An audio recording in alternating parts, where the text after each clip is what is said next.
diberi nama dengan nama dzanbu, yang arti secara bahasanya adalah ekor. Karena dosa itu bagaikan ekor mengikuti orang yang melakukannya, si empunyanya. Seandainya dibukakan pintu hikmah dan rahasia kepada setiap kita, maka sungguh kita akan melihat bagaimana awan hitam bergelantungan. Ya Allah, ya Rahman, ya Allah, ya Rahim. Para pendengar yang dirahmati Allah Subhanahu wa taala, banyak pendefinisian yang diberikan oleh para ulama tentang dosa-dosa itu. Intinya dosa itu adalah adamun imtithal li awamirillah wa adamu ijtinab li nawahi. Tidak mau melaksanakan perintah Allah dan tak mau menjauhi larangannya. Itu adalah dosa yang dilakukan oleh seorang hamba. Sebagaimana tadi subuh, juga dalam beberapa pertemuan sebelumnya kita telah memberikan uraian bahwa dosa memiliki penamaan yang berbeda-beda di dalam Al-Quran, tapi inti secara substantif adalah sama. Ada yang disebut dengan al-ithmu, pluralnya asam. Nanti baik al-ithmu itu adanya pada anggota tubuh, pada hati, pada pikiran, pada tatapan, pada penciuman, pada bahasa lisan, pada pendengaran dan lain sebagainya. Dan alat untuk mendeteksi, alat peraba kita, kulit kita juga terdapat dosa.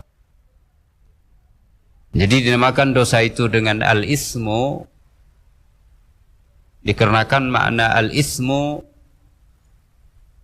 adalah sesuatu pekerjaan yang dapat memperlambat seseorang untuk memperoleh hasil dari janji Allah Subhanahu wa taala berupa pahala yang berlipat ganda.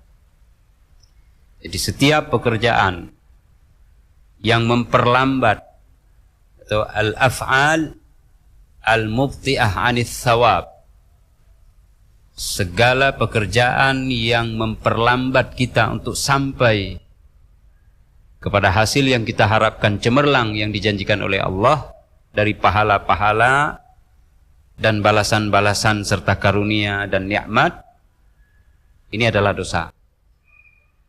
Berarti orang yang melakukan dosa dengan makna secara kebahasaan ini, orang tersebut dia tidak memperoleh sama sekali pahala yang dijanjikan oleh Allah. Allahumma kecuali dia bertobat. Itu yang pertama. Yang kedua, secara bahasa dosa itu juga disebut dengan adzanbu, dzunubun, pluralnya. Allahumma ighfir lana dzunubana wa dzunuba abaina wa ummahatina wa ajdadina wa jaddatina usulina wa furu'ina wa ashabi huquqa alaina. Ada dzunubnya di sana. Ya Allah, ampuni dosa-dosa. Yang dosa-dosa itu bertaburan, baik yang zahir maupun yang batin, yang tampak maupun yang tak terlihat, atau yang ku ketahui maupun yang tidak sama sekali terdeteksi oleh ilmu dan pengetahuanku, kusadari maupun tidak kusadari, tersilapkah atau kusengaja kulakukan. Ini dosa-dosa semua, ampuni wahai Tuhan. Nah, dosa ini dinamakan dengan dzambu atau al-ismu, nama lainnya yang tadi adalah pekerjaan yang menghambat seseorang dari memperoleh pahala, diberi nama dengan nama dzanbu, yang arti secara bahasanya adalah ekor, buntut, ya. Al-fil, mal-fil, kata Musailamah al-Kadzab. Gajah, apa itu gajah? lahu khurtum wa dzambun tawil. Gajah itu khurtumun tawil wa dzambun. Dia punya belalai yang panjang dan punya buntut. Jadi kata dzambun artinya buntut. Kenapa dosa dinamakan buntut atau ekor? Karena dosa itu bagaikan ekor mengikuti orang yang melakukannya, si empunyanya. Jadi kemana saja kita akan pergi, dosa itu akan ikut bersama kita. Maka akan terlihatlah seseorang yang berdosa itu, dia gelisah, dia gemetar, dia gundah, dia tidak tenang, dia kasak kusuk, dia gerasak gerusuk, dia berbicara seakan-akan tidak termetodologi. Dia menyampaikan pikirannya lompat-lompat. Dia tuangkan idenya yang tidak berbasis kepada apa yang sedang dibicarakan oleh manusia. Dia takut menatap kepada mata dan wajah orang lain. Dia sukar berkomunikasi dengan orang, apalagi untuk berinteraksi dalam kegiatan sosial kemasyarakatan.